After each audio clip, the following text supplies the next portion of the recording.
Brooksaw Antiques here. Today we have this 1954 Smith Corona Silent Super Vintage Portable Typewriter. I'm going to show you how to use the functions and make sure they all work. Up top is the adjustable paper guide. This helps you guide the page in straight. I'm going to line that up with the edge of the platen, which is the main roller that feeds the paper, and the margins are above that. I'm going to set this left margin around 4 or 5 and the right margin around 75. That's about the length of a page. You just want to make sure they're in between the two paper fingers in front so you don't get stuck on them. So we'll test those real quick. Looks good. And this is the paper support arm that flips up from the back.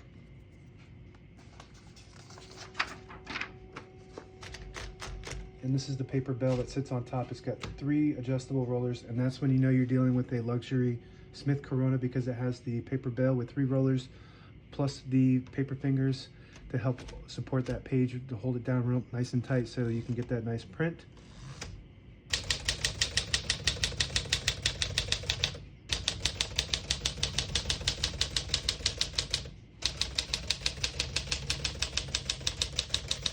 Once you hear the bell, you're at the end of the margin. Hit this line space, and I'm accidentally printing in red, so I'm going to switch it up, and I'll show you how to use this. There's a switch on the right side here. You flip it all the way up to print the top portion of the ribbon, which is black. When you put it in the middle, it doesn't print any ink at all. It just leaves a stencil for copying purposes. And when you have it down, it prints the bottom portion of the ribbon, which is red. So we're going to move that back to print black and complete the keyboard here. As you can see, all the keys type nice and none of them skip or stick. I'll type a sentence on the next line.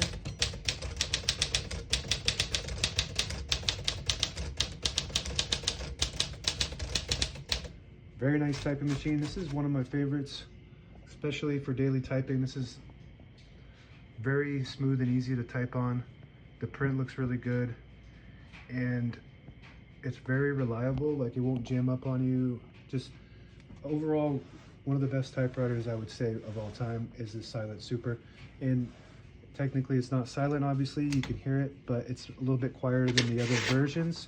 Like I said, this is the luxury, like the upgrade version. That you can also get a clipper, a Sterling, and the Silent and the Super. And this is the Silent Super, so this is the top of the line when it comes to this model. Shift on each side and shift lock on the left. To clear that, just hit the shift button again. Backspace on the top left. Works good. Tab on the right side. I got tabs set on every 10 spaces, so I'm going to go and clear those. Go to the beginning and just hit the tab button, and then hit CL once you get there.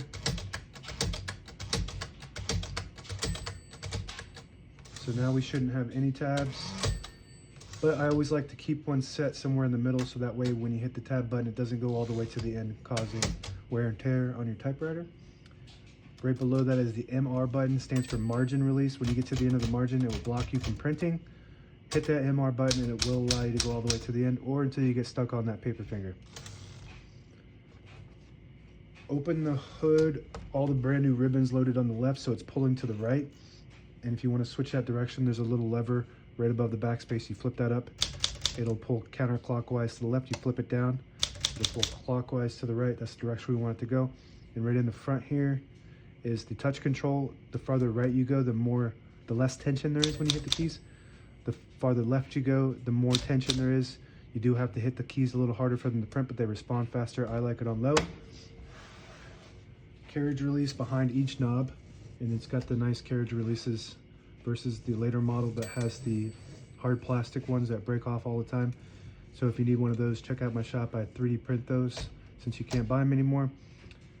But this one doesn't need them, so I would prefer this model, to be honest with you. The later models have the plastic releases, but they have better colors. They come in different colors, so and they're really well. That's the only flaw that they have on those the newer ones, but I really like this one. This is the carriage lock, so it locks in the middle, so when you have it in the case, it doesn't bang around and cause damage to your escapement, which is the gears that allow the carriage to advance when you type. And if you can imagine if you have it in the case and you don't have your escapement either by the carriage release or by this, then it could break that gear. And if you break that gear, it's a major operation. A lot of people would probably say that it's totaled completely. It's no longer worth the trouble in fixing it, but I can fix it. So anyway, this is the left carriage release, and this is the line space disable, so when you turn the knob, you don't you can get to an exact spot on the page. You don't have to deal with the spaces you push it in. You get the clicks. Each one of those clicks is one space. Same concept with the lever on the inside here. You flip that down and it disables the spacing so you can get to an exact spot on the page. You flip it up, you get the clicks. And one last function is the page gauge. On the inside here, you see an end and a set. So you want to set it right at the 11, right below the 11-ish area, and it'll tell you on the left when you're getting close to the end of the page. So that's 2 inches, and then 1.5, and then 1 inch, and then that's the bottom. And that's what that does, and that's it. Now available on eBay or Etsy. Search Brooksaw Antiques.